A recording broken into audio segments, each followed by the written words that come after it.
तीन काम तो अवश्य ही करना चाहिए। सबसे पहला मंदाकिनी स्नान, दूसरा मत गजेंद्र नाथ जी के ठीक ऊपर में ही राम घाट के ऊपर मंदिर है, जो पहले भी राजा थे भगवान को आने से पहले भी, और आज भी वो राजा है चित्रकूट का। और तीसरा भरतकूप का जल, तीसरा भरतकूप का जल। अच्छा, जो अच्छा। जल की भरत जी ने लाया था चित्रकूट में राम जी को मनाने के लिए, जी। जो वापस ले जाएंगे, अच्छा। तो पूरे भारत के नदियों का तीर्थों का जल आया था। अच्छा। तो भगवान तो गए नहीं, जी जी। तो नहीं गए तो अत्रि मुनि जी कहे कि ऐसा करो, ये जल को इधर उधर मत फेंको, ये वरदानी जल है और भगवान के वास्ते आया था, तो इसको ऐसा जगह रखो कि पूरा कलयुग इस जल से जो है सो सारे हमारे भक्त जितने आएंगे वो सब पवित्र और शुद्ध हो जाएंगे। अच्छा। इसको जाके कुआं में डाल दो। अच्छा। जो भी इस जल को पिएगा या स्नान करेगा, उससे पूरे भारत की नदियों का पुण्य प्राप्त होगा। पूरे भारत की नदी घूमने की जरूरत नहीं है। एक चित्रकूट में आने के बाद सिर्फ भरतकूप का जल ले लिया, पी लिया, तो उसको चित्रकूट आने का फल अवश्य मिलेगा। कामदगिरी का परिक्रमा कर लिया, उसको फल अवश्य मिलेगा। मंदाकिनी नहाया, उसको फल अवश्य मिलेगा। अत्रि अनुसुईया माता का दर्शन किया, उसको फल अवश्य मिलेगा। ये सब चीज प्राचीन चीजें हैं और वेद शास्त्र के अनुकूल है। तीर्थ आने के बाद चित्रकूट इतना दर्शन करना चाहिए, तब मन से ये लगता है जो मैं कोई धाम और तीर्थ गया था, वो अपने आप अंदर से महसूस होगा। रामायण में लिखा भी है, जाकी रही भावना जैसी प्रभु देखती। जो जिस भाव से आता है उसको ठाकुर जी वही देते हैं। अब तो लोगों को देखता हूँ, बड़े बड़े लोग आते हैं, तो जहाँ हम शरण रज लेने आए हैं वहाँ लोग शरण रज दे के अपना जा रहे हैं, जूता चप्पल पहन के परिक्रमा कर रहे हैं। देखते हैं तो हंसी लगती है। वो परिक्रमा की चप्पल करना नहीं चाहिए। ज्ञान नहीं है, ज्ञान की कमी। ज्ञान भी है, अहंकार है, अहंकार है। ज्ञान है, ज्ञान है तभी तो आया हो चित्रकूट। नहीं धाम है, तीर्थ है, जाता हूँ मैं भी वहाँ दर्शन करूँगा। ज्ञान तो है लेकिन अहंकार है। पैर में दाग न लगे, पैर में कहीं फोड़ा ना हो जाए, कहीं ठोकर न लग जाए। अरे तो जब तुमको शरीर से इतना प्रेम और मोहब्बत है तो फिर धर्म क्यों करते हो? तो फिर भगवान तुम ही न कहोगे हैं? आई मिट्टी के शरीर से कोई प्रेम करने के योग मनुष्य है नहीं। क्या करोगे तुम बताओ ना? तब तक करोगे जब तक तुम्हारे शरीर में दम है। जिस समय दम तुम्हारा खत्म हुआ उस समय तुम क्या करोगे?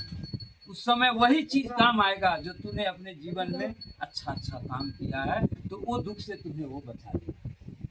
जो पुण्य किए रहता है ना, तो जब शरीर थकता है तो फिर उसे शारीरिक दुख नहीं होता है, फिर वह पुण्य उसे काम आता है जो उसे दुख नहीं होने देता है। और हंसते हुए, और जिसके मुख में जैसा नाम की उच्चारण है वैसा लेते हुए अपना शरीर को छोड़ते जाता है। नहीं तो देखते हैं, सुने होंगे, जानते हैं ये मनुष्य की क्या दशा होती है। पैसा वाला हो चाहे गरीब हो या चाहे फकीर हो, साधु वेश धर करके अगर कोई साधु वाला काम नहीं करता है तो उसको गृहस्थी से भी ज्यादा दुर्गति होती है। और देखने को भी मिलता है, 10 आदमी को देखा यहीं पे चित्रकूट में। ऐसा भगवान किसी को नहीं छोड़ते, छोड़ते किसी को नहीं, दंड सबको देते। हाँ, इसीलिए तो न रूप को महानता दिए हैं, न धन को दिए हैं, न जाति को दिए हैं, कर्म की प्रधानता दिए हैं। कर्म प्रधान विश्व करी राखा, जो जस करे तो तत्फल चाखा। भगवान का कहीं दोष नहीं। अब भगवान तो दोषी है भी नहीं कहीं। अगर दोषी होते तो भगवान क्यों कहा? नहीं कहा। एक वही है जो निर्दोष है। कोई भी युग आ जाए, सतयुग आ जाए, द्वापर आ जाए, त्रेता आ जाए, कलयुग आ जाए, एक रंग उनकी जो सृष्टि बनाए हुए उस हिसाब से चलते रहता है। सारे देवता ऋषि सब मिल करके उनका सहयोग दे करके इस सृष्टि का संचालन करते हैं। भगवान तो क्षीर सागर में बैठे रहते हैं, उनको कोई मतलब नहीं, क्योंकि उन्होंने तो जब कर्म पे ही छोड़ दिया तो फिर उनको मतलब क्या है देखने का। लेकिन सृष्टि कैसे चलेगा, इसकी संचालन कैसे होगी, इसके लिए 33 करोड़ देवता की ड्यूटी लगी हुई है। आकाश पताल धरती आसमान रसातल धरातल सब में उनकी ड्यूटी लगी हुई है। जो जो जिनको काम मिला है वो काम उनको करना है, ताकि मेरा सृष्टि का पहिया डोले नहीं। ऐसा नहीं है, सबका सब काम है। और जो मेन है, शत्रुघ्न जी हुए, लक्ष्मण जी हुए, राम जी हुए, वो कहाँ वास करते हैं? मनुष्य के शरीर के अंदर रोम रोम में। शत्रुघ्न जी को कोई सालों में एक बार नाम नहीं लेता हुआ, चाहे जितना भजनाना हो, तो शत्रुघ्न जी के नाम लेने वाले को कभी जीवन में कष्ट नहीं। हम्म।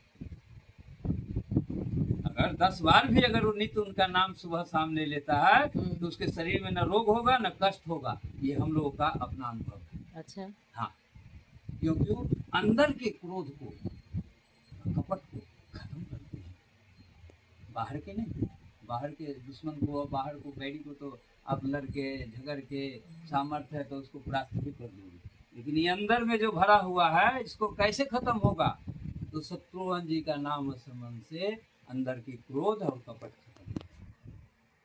और जब भगवान का नाम का स्मरण करेगा तो उसका हृदय निर्मल हो जाता है।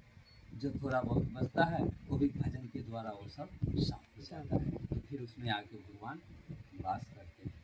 ऐसी बात नहीं, सब आपके हृदय में भी है भगवान, भटकने की क्या जरूरत है? मान तो जाइए कि हाँ भगवान है। हम पूछते हैं, सारी शरीर को डॉक्टर ऑपरेशन करके सब कुछ बता देता है, बता देता है ना, ठीक भी कर देता है, लेकिन ये कौन सी ऐसी प्राण है इसमें जिसको आज तक उसने भी नहीं देखा, पूरा शरीर चीरने के बाद भी? ये आत्मा कहाँ है? कहाँ है? एक बार देखो तो, लेकिन उसको भी नहीं नहीं जान पाया, कोई नहीं जान पाया। और वो आत्मा है तभी हम बोल रहे हैं, आप बोल रहे हो, हंस रहे हो, चल रहे हो, देख रहे हो। ये निकल गया तो इस शरीर को कौन पूछता है? बाली को यही बात तो भगवान ने कहा था, तो जिस शरीर के लिए तू रो रही है वो शरीर तो तेरे सामने पड़ा है। तो बाली की पत्नी कही, तो सामने तो पड़ा है, मैं उसके लिए रो रहा हूं जो अंदर में था। भगवान कहे जो अंदर में था वो अविनाशी है, वो कभी नहीं मरेगा। तुम सोच रही है बाली मर जाएगा? बाली हमारे धरती का सबसे बड़ा वीर था, इसको मैं अपने चरण रस से कभी अलग नहीं होने दूंगा, लेकिन पतित वाला काम किया, इसके लिए हमें इसे छूट के मारना पड़ा। अगर दिखा के सामने मारे होते तो हमसे भी नहीं मरता है, क्योंकि मेरा ही श्राप दिया हुआ है। जो सामने सामने युद्ध करेगा उसका आधा शक्ति तुम्हें प्राप्त होगा। अगर मैं सामने सामने इससे लड़ता तो मेरा शक्ति जब इसको आधा प्राप्त हो जाता तो मैं कैसे मार पाता इसको? इसीलिए इसको छुप के मारा, बहेलिया के तरह। सही बात है। तो जिसके लिए तू रो रही है वो अविनाशी है, वो चला गया किसी और शरीर में। अब ये शरीर को तुमको चाहिए तो ले लो अपना शरीर, और ना तू कहो तो मैं इसे जैसे कि था वैसे बना देता हूँ। आराम से अपना जैसे रहते हो वैसे रहो। तो इस बात पर बाली कहा, प्रभु जन्म जन्म मुनि जतन कराही, अंतराम कहीं आवत नाही। हे प्रभु, कितने जन्म तक ऋषि मुनि तपस्या करते हैं तब आपका दर्शन हो जाए तो हो जाए, और हमारे सामने मरते के समय तो आप खड़े हो स्वयं। अब ये मौका के छोड़ करके और मैं फिर जिंदा रहूं, पता नहीं आगे क्या हाल होगी मेरी। इससे अच्छा मेरा मृत्यु कभी नहीं होगा प्रभु। अब हमें जिंदा मत कीजिए, हमें तो अब अपने धाम को ले चलिए। भगवान ने तथास्तु कर दिया, सीधे भगवान ने